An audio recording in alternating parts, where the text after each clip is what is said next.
அன்புமிக்க பங்கு மக்களே, இம்மாதம் மரியன்னையை மகிமைப்படுத்தும் மாதமாக இருக்கின்றபடியினாலே மரியன்னை பற்றிய பல விடயங்களை முன்னிலைப்படுத்தி சிந்திக்க உங்களுக்கு அழைப்பு விடுக்கின்றேன். இன்று நாம் மரியன்னையின் ஆன்மீகம் பற்றி சிந்திப்போம். திருச்சபையின் வரலாற்றிலே பல ஆன்மீகங்கள் காணப்பட்டுள்ளன.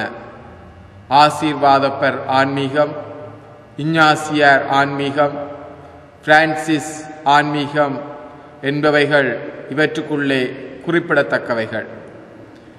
இவைகள் இயல்பு, நோக்கம் ஆகியவற்றில் ஒத்திருந்தாலும் வழிமுறை செயல்பாட்டில் வேறுபட்டவையாக இருக்கின்றது. ஆன்மீகங்கள் திருச்சபையை வளப்படுத்தியுள்ளன. இதிலே பழமையானதும் பெரும்பான்மையான மக்களை தொட்டதும் மரியா ஆன்மீகமாகும். மரியா ஆன்மீகம் என்பது மரியாளின் வாழ்க்கை நெறியாகும். அவளினுடைய வாழ்வு முறையாகும்.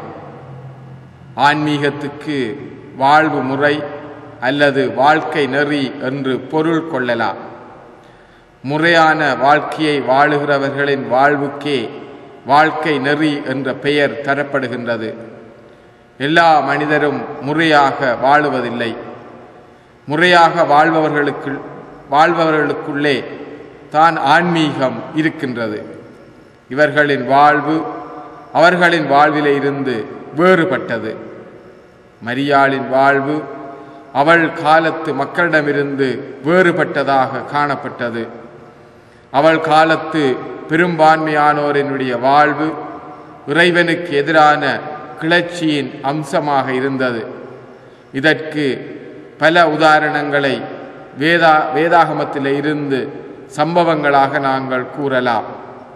எகிப்திய அடிமைத்தனத்திலிருந்து மீட்டு வந்த இறைவனுக்கு எதிராக பாலைவனத்தில் மக்கள் முணுமுணுத்தார்கள். மக்களின் அரசராக இறைவனை இருந்து வர தங்களுக்கு மனித அரசர் வேண்டுமென்று கோரிக்கையை முன்வைத்தார்கள். இப்படியாக இறை எதிர்ப்பு வரலாறு தொடர்ந்து கொண்டே சென்றது. ஆனால் ஒரு சிறிய குழுவினர் இதற்குள்ளே பெரும்பான்மை மக்களின் நடைமுறைக்கு எதிரான வாழ்வு முறையை கையாண்டார்கள். இவர்கள் யாவேயின் ஏழைகள் என்று அழைக்கப்பட்டனர். இவர்கள் தங்களுக்கும் தங்கள் சமூகத்துக்கும் ஏன் முழு உலகுக்குமே மீட்பு இறைவனால் மட்டுமே நிகழும் என்று உறுதியாக நம்பினார்கள். இந்த யாவேயின் ஏழைகள் என்ற குழுவிலே சிறப்பிடம் பெறுபவர் அன்னை மரியாள். இவரது ஆன்மீகத்தின் ஆழம், அர்த்தம் அனைத்தும் இவர் இறைவனுக்கு பணிந்த பணிவில் அடங்கியிருக்கின்றன.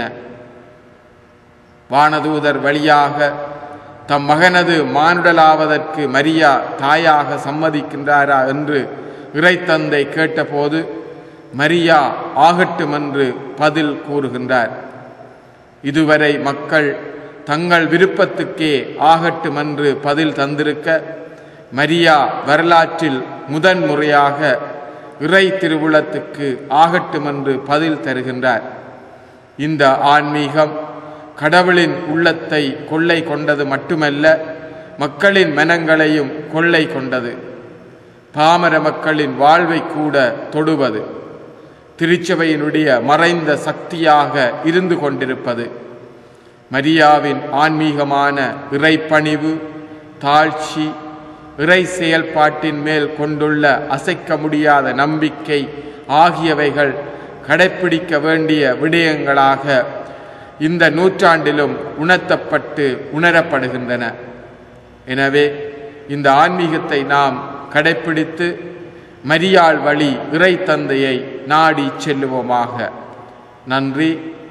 மீண்டும் அடுத்த வாரம் இன்னொரு செய்தியிலே உங்களை சந்தித்துக் கொள்ளுகின்றேன்.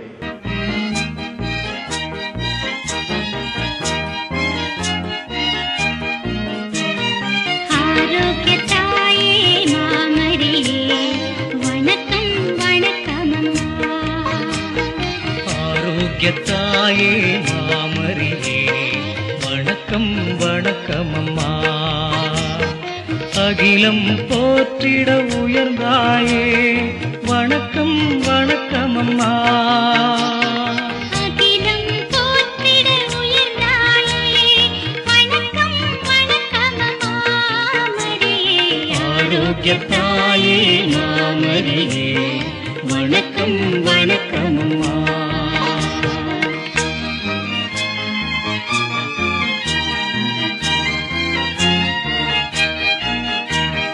தாயினும் சிறந்த தயவான தேவனுக்கே நீ தாயானே. தாயினும் சிறந்த தயவான தேவனுக்கே நீ தாயானீர். ஆதலினால் நீரானான் புதல்வர் அனைவரும் போற்றும் தாயானே. ஆரோக்கியத்தாயே மாமரியே வணக்கம் வணக்கம் அம்மா.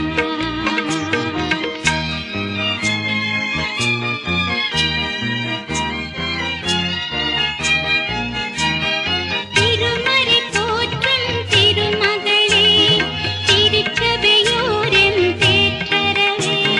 திருமறை போற்றும் திருமகளே திருச்சபையோரும் தேற்றரவே. அரும்பெரும் நலங்கள் உம்வழி அடைந்தோம் அகமகிழ்ந்து மக்கே நன்றி சொன்னோம். ஆரோக்கியத்தாயே